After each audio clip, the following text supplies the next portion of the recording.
You can support In the Past Lane with as little as $1 a month. Just go to the support page at our website, inthepastlane.com. Thanks. In 1953, an anxious nation heard some welcome news. Epidemiologist Dr. Jonas Salk had developed an effective vaccine against polio. For the past few years, polio had ravaged the nation, paralyzing and killing tens of thousands of people. Now the scourge would soon be ended. Jonas Salk became a national hero, but when he was asked if he planned to cash in on the vaccine by patenting it, he answered, "There is no patent. Could you patent the sun?" Salk's answer was a reflection of the Commonwealth Ideal, that some things are too important to be privatized. They belong to the people, especially when the people, through their government and their taxes, funded both Salk's college education and much of his research that led to the polio vaccine. The era of big government was in full swing, and Americans loved it. You are listening to In the Past Lane, the podcast about history and why it matters. We, the people of the United States, in order to form a more to huddled masses yearning to breathe free. Consider that we shall be as a city upon a hill. That all men and women are created equal. Give me liberty or give me death. Nobody's free until everybody's free. The government of the people, by the people, for the people, shall not perish from the earth. History matters because it's not just about the past. History's about us, here and now. It explains the world we live in and why things are the way they are. And history gives us insights into how to achieve a more just, peaceful, and prosperous future. So people, let's do this.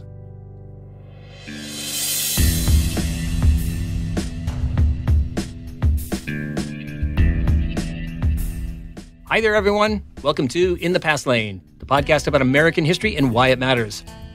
I'm host Edward T. O'Donnell, your historian at large, and this is In the Past Lane, episode 117, in which we look at the post-World War II era and how for a time the federal government enacted programs aimed at providing opportunity for the maximum number of citizens, but then, beginning in the 1980s, went in a different direction that has tended to favor the wealthy and privileged.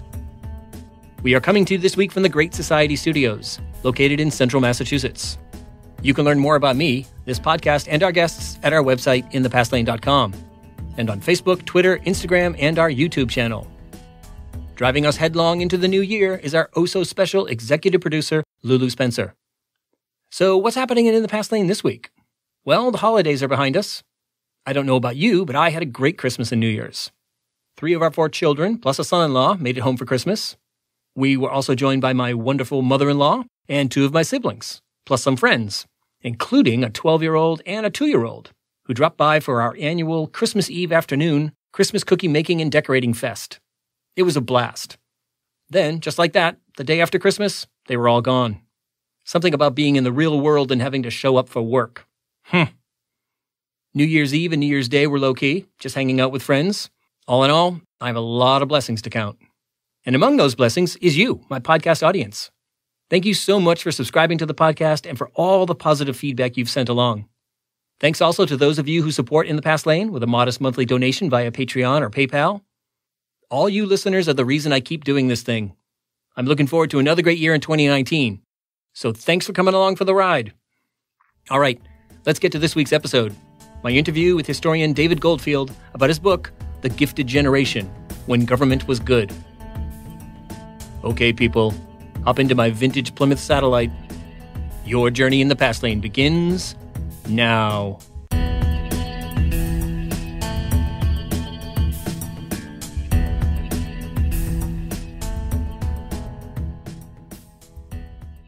For the past few decades in the United States, anti-government rhetoric has become a major force in American politics.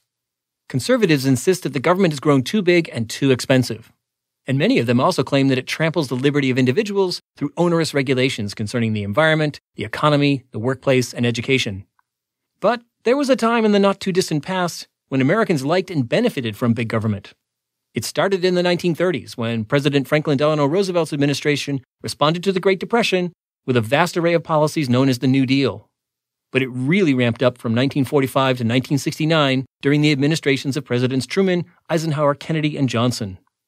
In those decades, an activist federal government enacted laws and policies promoting civil rights, public health, housing, education, transportation, and anti-poverty programs.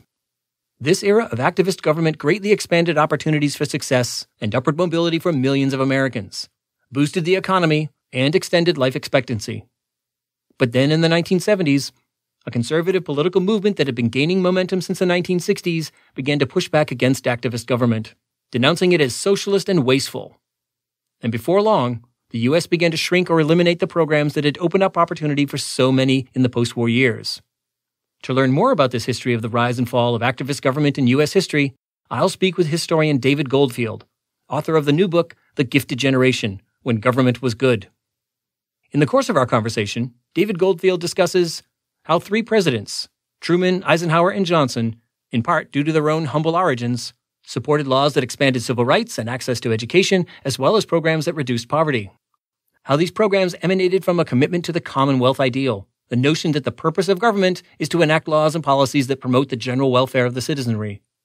How and why in the 1970s, American conservatives began to demonize activist government and preach a doctrine of radical individualism and free market capitalism.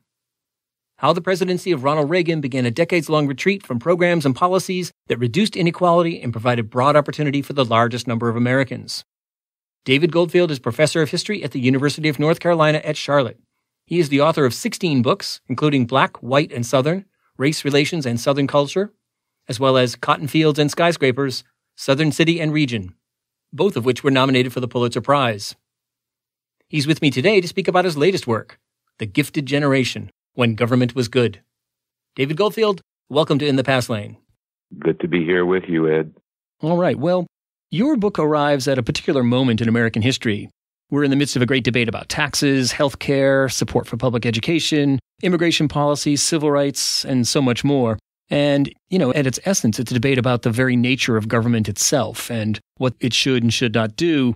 And your book weighs in on that debate by reminding Americans of their own past, making the case that our history in the mid-20th century provides key insights into how we might solve, the many problems plaguing American society today. And essentially, your book highlights the virtues of activist government in the 1940s, 1950s, and 1960s. It's right there in the subtitle being When Government Was Good. So help our listeners out by talking about your own experience and the experience of so many people of your generation, something you do at the beginning of the book and periodically throughout. How did early baby boomers like yourself and members of what you call the gifted generation, what was it that made your generation so unique and why you think it's a good model for where we are now in American history? Most of the people I interviewed for the book were, like me, coming from working class or what I would call the aspirational middle class families. We graduated Tilden High School in Brooklyn in 1961, and when we held our 50th reunion in 2011, several things struck me that became the genesis for the book, The Gifted Generation. One thing was that many of us were in jobs and careers that did not exist in 1961. And secondly, many of those jobs existed primarily because of various levels of federal support.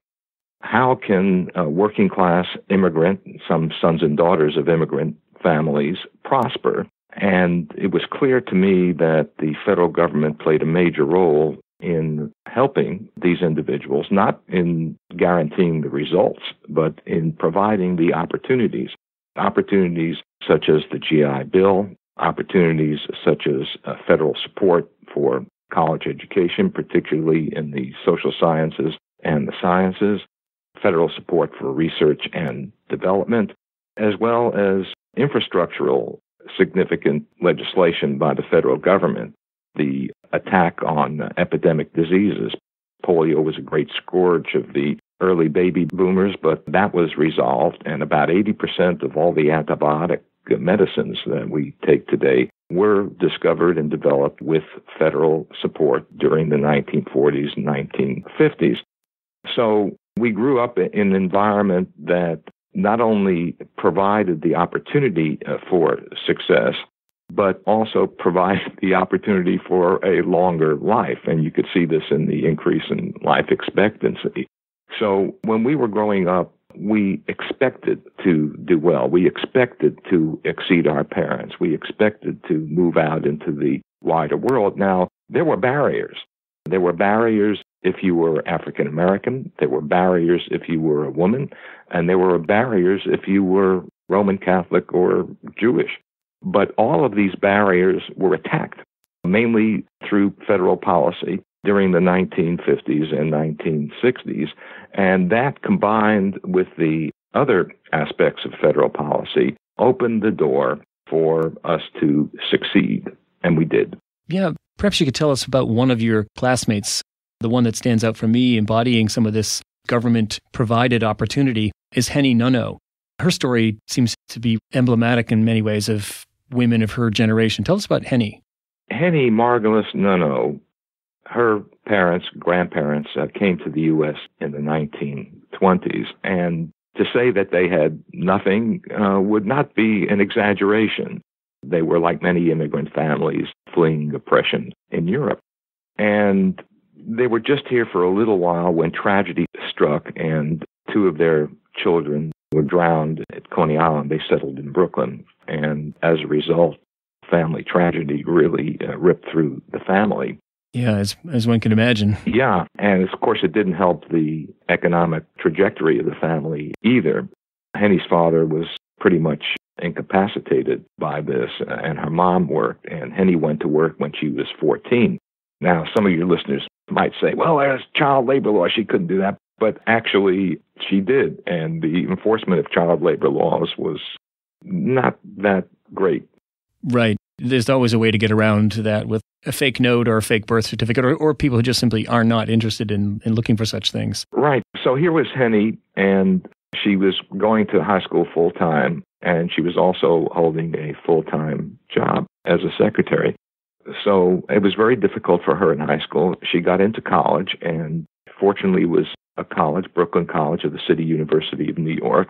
The annual fee for students was $30. Amazing. Virtually a free education.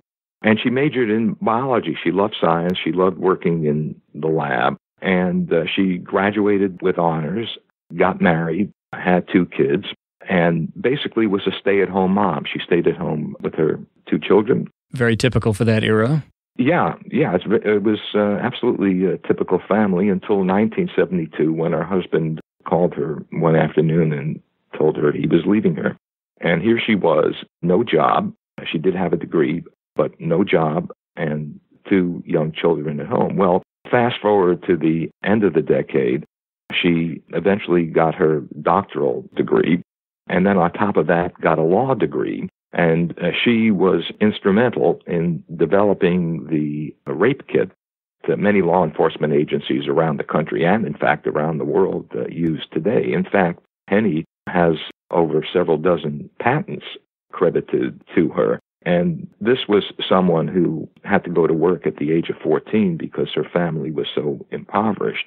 But along the way, and this I think is the key, along the way, she benefited a great deal from federal scholarships, federal research and development programs, and other subsidies that allowed her not only to attend college and to provide for her education, but also to help her develop the innovations. And this is one of the major themes of the book. Right. This country was first to the future in the immediate post-war era. We're not that way anymore. And you can talk about technology, you can talk about globalization, but other countries have faced these same issues as well, and they've done quite well. We have not done as well. And the major reason for that, I argue, is that government has consistently receded from public enterprise and support of education, of research and development, and the types of activities that will not only benefit individuals, but grow the country. Right. This is something that you point out throughout the book, that government, or when we get towards the latter half of the book, the receding of government. But in the front part of the book, you highlight a really important ideal that we seem to have lost complete sight of, which is this Commonwealth Ideal. These days, the most commonly cited ideological idea is individualism, and that there's a lot of talk at the highest levels of government and in business and even among, 18-year-old college freshmen that America is 100% all about individualism. And it's true that much of American culture and society has really been based on individualism, but also in tandem with the common good ideal, or what you call the Commonwealth Ideal. So tell us about, where that ideal fits in to the broader scope of American history and how it really comes into full flourish in this mid-20th century period, but it doesn't come from nowhere. It's not like FDR dreamt it up and then Truman and the others carried it forward. It has deep roots in American history, this Commonwealth Ideal. Tell us more about that. It has very deep roots. You're absolutely right, Ed. It goes back to the Constitution, the framing of the Constitution, and the ideas of our founding fathers. And what the Commonwealth Ideal is that it emphasizes the importance of individual freedom. So it doesn't ignore the individual, not by a long shot. The question is, how can government expand that freedom? How can government provide opportunities for individuals? And the idea was that if we create a community of successful individuals, a country of successful individuals, the nation, the Commonwealth, will benefit as a result. So the Commonwealth Ideal posits that there is no contradiction between the individual and the state, between the individual and the Commonwealth. They both reinforce each other to what we can call the virtuous cycle of growth. You empower the individual empowers the nation, and in turn empowers more individuals. Now we have the vicious cycle of decline or despair because of the recession of government, and it's skewing toward a particular small part of our population. Right. Well, let's circle back to the beginning part of your book to talk about how this Commonwealth Ideal comes to the fore. I mean, it really does begin with FDR in a lot of ways, but your book really takes off with and looks at 3 presidential administrations, or 3.2, if we count the Kennedy administration, has a small piece in it. But really, it's about Truman, Eisenhower, and Lyndon Johnson. And they embraced the Commonwealth Ideal in large measure, you argue, due to their upbringing. I mean, they grew up very modest, even poor, working-class circumstances. Tell us about how that influences these 3 presidents in this mid-20th century period, how it shapes their policies and their view of what government can do and what it needs to do. Truman, Eisenhower, and Lyndon Johnson were like us meaning my colleagues and friends in Brooklyn. They started out, I think working class would be an elevated term to use. Some of them were quite poor. In fact, Lyndon Johnson had to leave college after 1 year to take a job so he could continue his college education. Harry Truman could not afford a college education. He was the last president not to have a college degree. And Eisenhower, the only way he could get a college education was at West Point because West Point was free. So these 3 presidents grew up in straitened circumstances, but they also grew up and came to adulthood at a time during the Great Depression and then World War II, when, of course, government was extremely active. Government policies were necessary to help us out of the Great Depression of the 1930s, and then, of course, pulling the country together in a massive war effort to fight off the Empire of Japan and Nazi Germany. So they all knew, and they were all involved in government service for quite a long time. Of course, Eisenhower in the military, Truman first as a county commissioner in Jackson County, Kansas City, Missouri, and Lyndon Johnson first as a congressman, then a senator, and ultimately as a president. So they had this long tradition of public service. They had this great dedication to what government could do. And all 3 of them had heroes. That's right. That is, they had role models that had significant influence not only on their philosophy, but also on their public policy. For Harry Truman, it was the great commoner, the Nebraska Democrat William Jennings Bryan.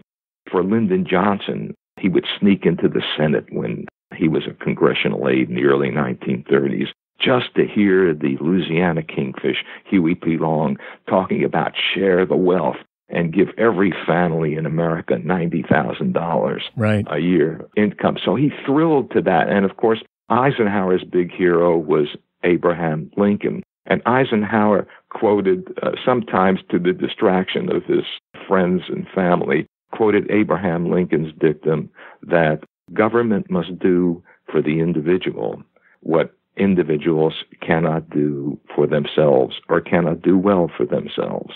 And Eisenhower recognized that the U.S. in the 1950s was a major industrial power, and needed government to balance the interests of corporations, individuals, workers, and the government would be that umpire to provide that balance. Right, that neutral arbiter. Exactly. And Truman had some of those same ideals as well. Truman advocates what may shock a lot of people, but advocates universal health care in 1946. We're still waiting for that.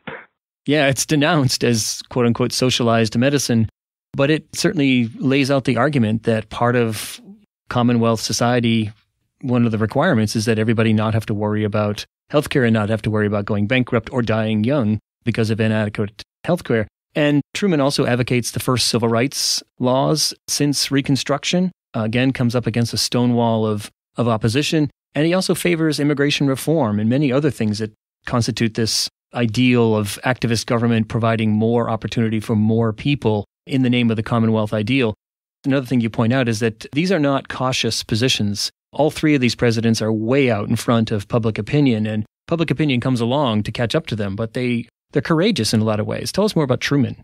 They really are. The interesting thing about Truman is that most of the legislation and public policy he advocated became the list of public policy for the rest of the 20th century, and we're still waiting for some of them, particularly, as you noted, universal health care. And in 1946, a Gallup poll indicated that 6% of Americans favored civil rights for African Americans, and yet Truman was insistent.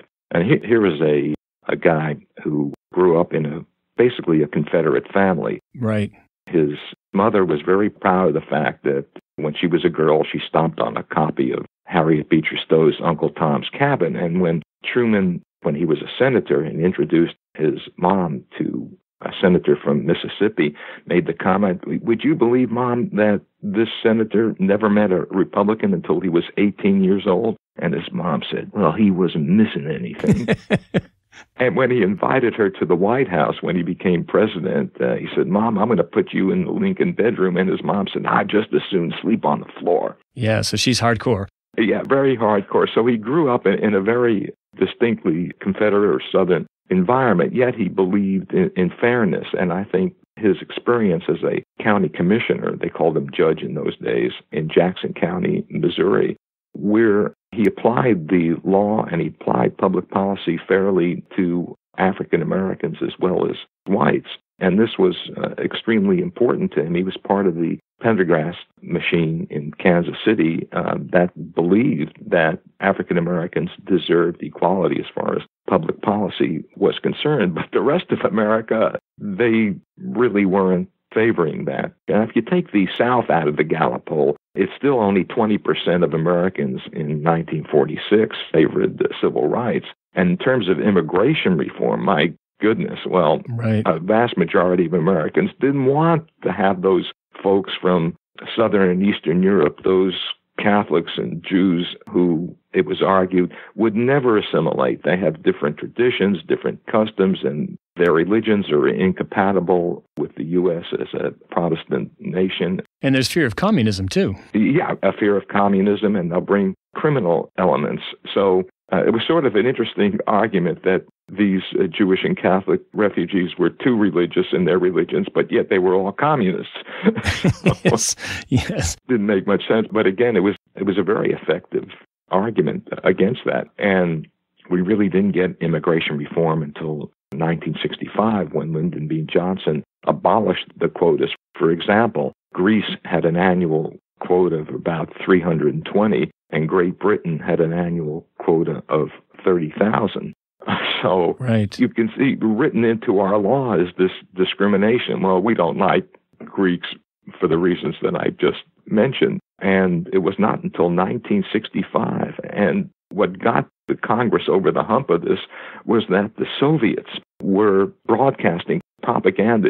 They said, well, yeah, the U.S. is a democracy, equality, and so on, but look how they treat immigrants. Look how they treat African Americans.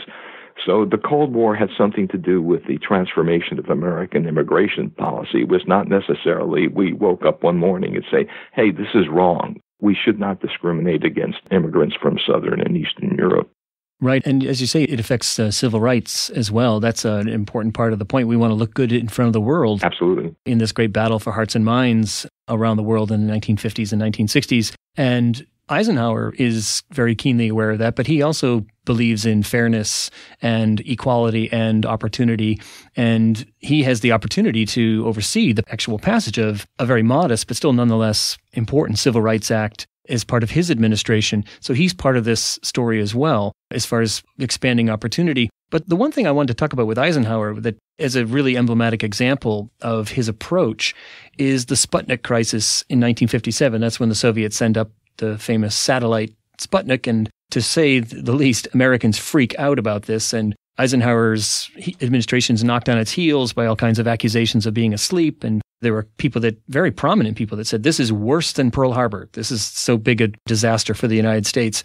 And Eisenhower did not bend to that kind of panic. In fact, kind of went in the opposite direction, very much with the idea of having a response that would be appropriate to the crisis, but also one that would be further expanding opportunities. So tell us about Eisenhower's response to Sputnik and how it is emblematic of his approach.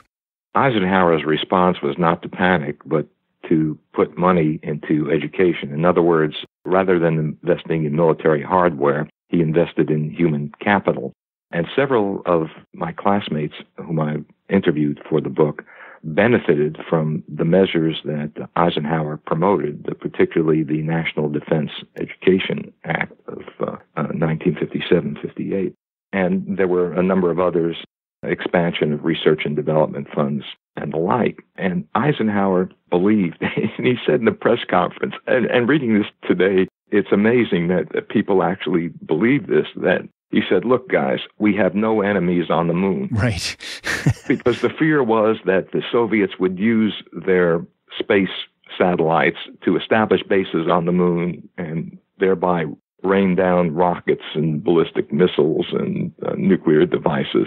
Yeah, these are Americans steeped in science fiction, so these scenarios seem to be quite real. Exactly. And if you look at the movies of the time, you can see this as well. But Eisenhower, being a military man, I think this was also key. He recognized that the best way to combat the Soviets was not by pouring billions of dollars into military hardware, but by pouring billions of dollars into people. And that really was a game changer.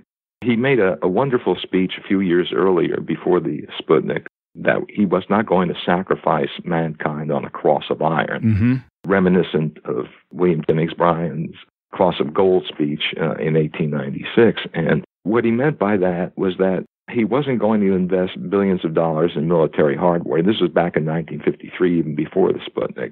He was going to build housing. He was going to build schools. He was going to attack epidemic diseases. That's the way you really can grow your country. That's the way you can plan for the future. Yeah, it's quite an extraordinary speech. When you read it today, it sounds like something that even is further to the left of Bernie Sanders. I have your book in my hand here. It says, Eisenhower said, "Every gun that is made, every warship launched, every rocket fired signifies, in the final sense, a theft from those who hunger and are not fed, those who are cold and not clothed. It is spending the sweat of its laborers, the genius of its scientists, the hopes of its children. The cost of one modern heavy bomber is this, a modern brick school in more than 30 cities." So it's just a remarkable connection between, spending priorities and figuring out what's actually going to benefit the American people more, education and more opportunity, or more militarism that might make us feel better, but probably won't actually do anything for us.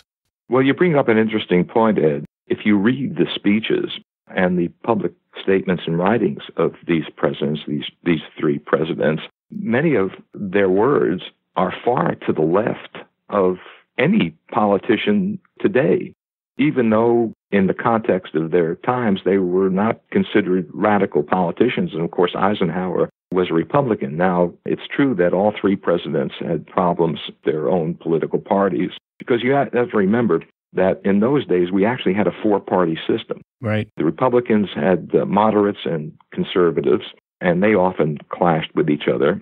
Eisenhower, obviously, in the moderate camp. And the Democrats, this was one of the most bizarre political coalitions, but it held together for 50, 60 years. And Democrats had Southern Democrats, white supremacists, segregationists, and the immigrant urban machines of the North and the West. And this coalition held together, but again, they were politically and ideologically opposites. So you had these tensions within the political parties. But then by the 1960s, by the early 1960s, the four-party system began to break up, and we have the configuration that we have today.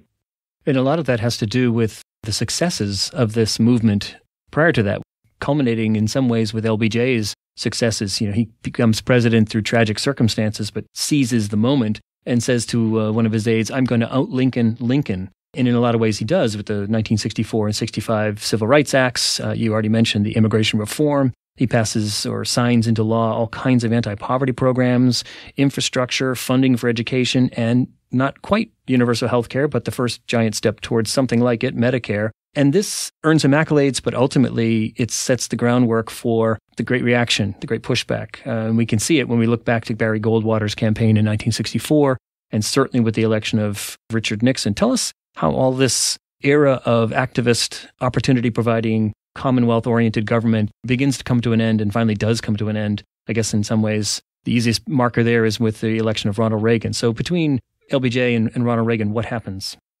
Several things happened between LBJ and Ronald Reagan. One was the Vietnam War, of course, which divided the country. Right. Second, you had the civil disturbances, race riots in the nation's cities. And particularly the race riots just evaporated white support for civil rights.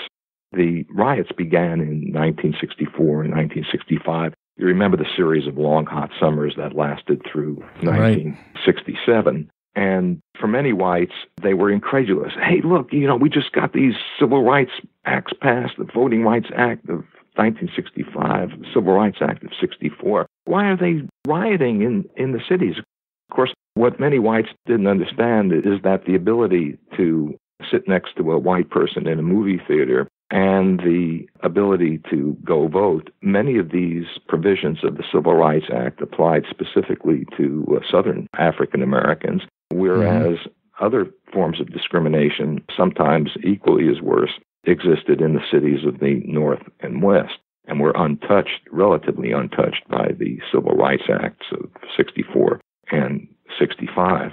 The same thing is true with economic barriers, too. I mean, these acts do remove very vivid symbols of racism and segregation and discrimination. But part of the problem is that the underlying economic deprivations and barriers, many of them still remained in place, which often fed that kind of frustration. Exactly. And of course, there were housing issues, discrimination, redlining of communities where African American potential homeowners could not get mortgages. So there were many structural issues in northern and western cities, and one of the more important structural issues was the behavior of the law enforcement, of the police, and this was always a sticking issue. I mean, you see in the 1940s African Americans complaining about being beaten just randomly by the police. It's almost a 2017 deja vu. Right. Nothing is new in history. Yeah, nothing is new. But of course, nothing was done then, and at least we're talking about it today. It was not talked about much beyond the black community in the 1940s, 50s, and 60s. Right. What's new today is video. Right. That did not exist, of course, back then. And then in addition to the race riots and Vietnam, of course, in the early 70s, we had Watergate. And these events tended to shake faith in the government.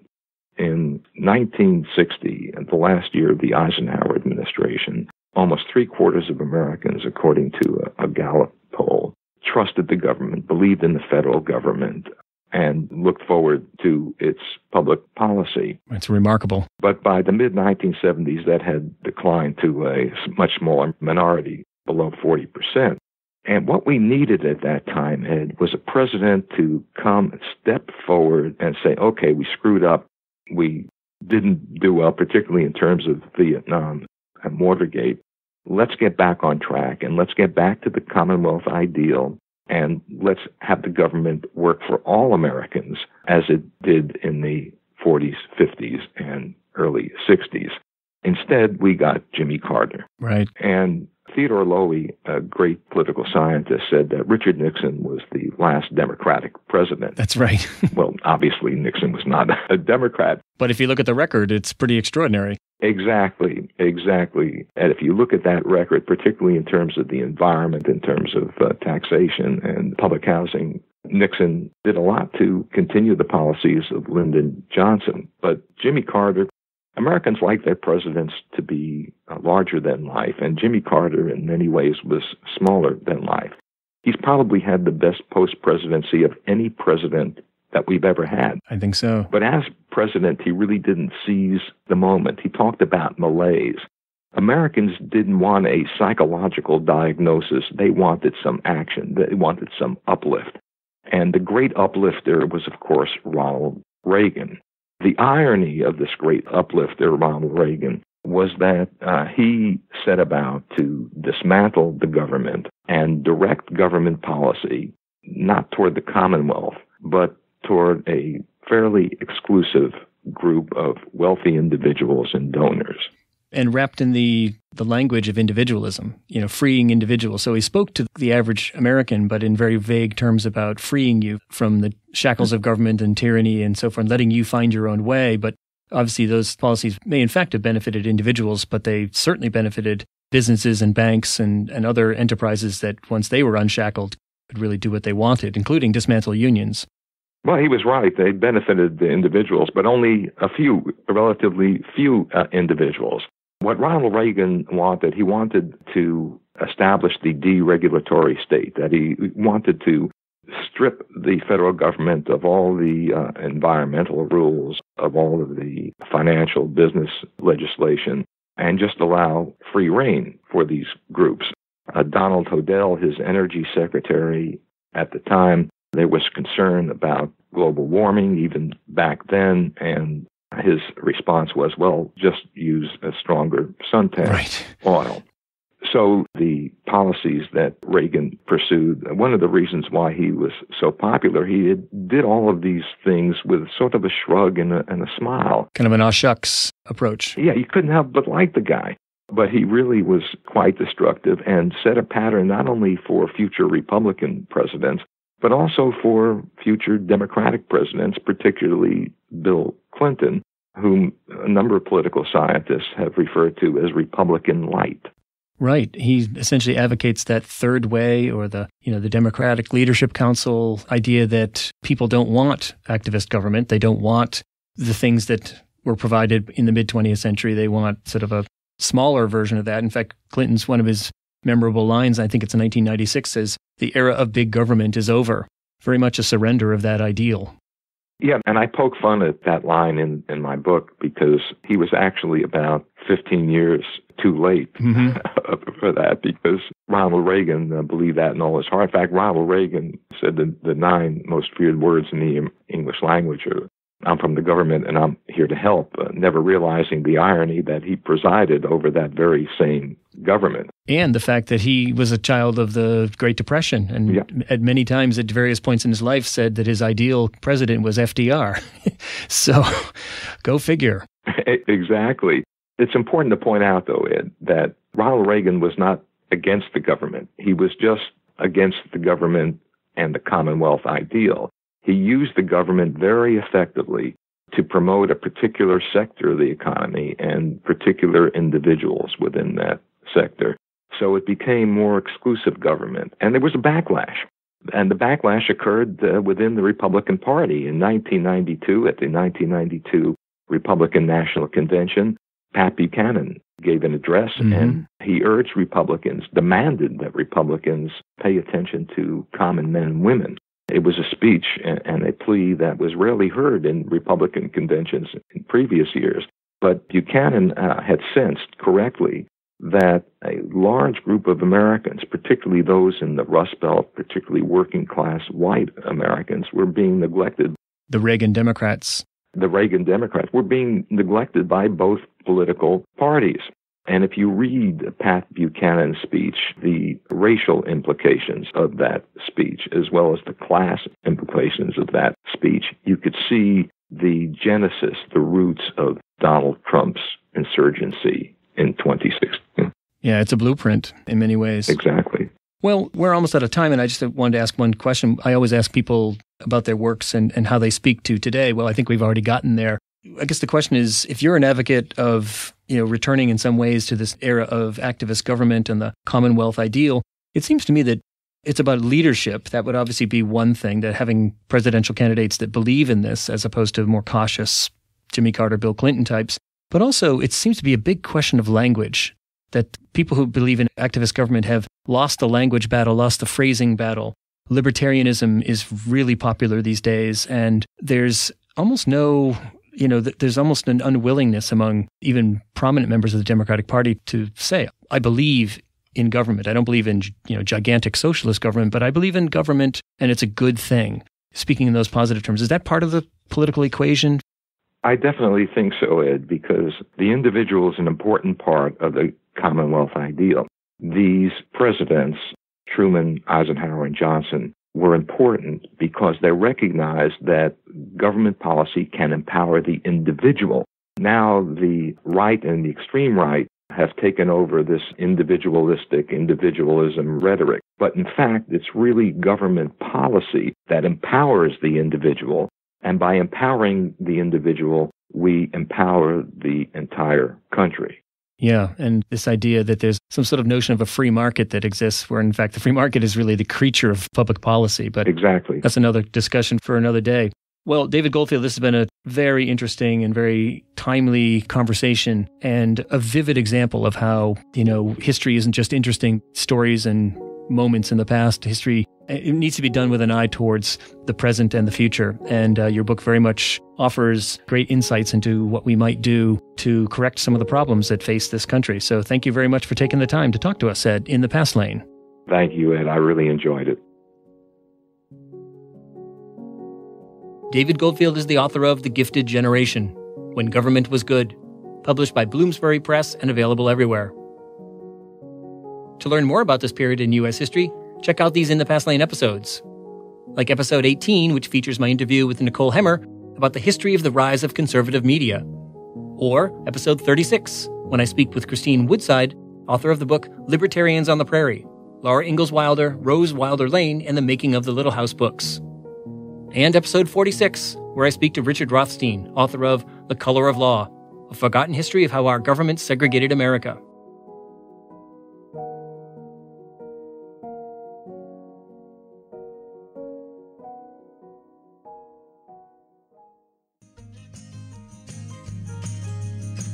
Okay, people, that's all for this episode of In the Past Lane. Thank you so much for tuning in. For more information about the many things we talked about today, head over to our show page for this episode at inthepastlane.com. If you like what you've heard, please subscribe to this podcast at Apple Podcast, Stitcher, Overcast, Spotify, or wherever you access your podcasts. I'm In the Past Lane's host, Edward T. O'Donnell, your historian at large, reminding you that history explains our world. So let's pay attention to it. Thanks for listening. We hope you'll join us next time for another journey in the Past Lane. Hey, Lulu, got any predictions for 2019? Plastic explosives.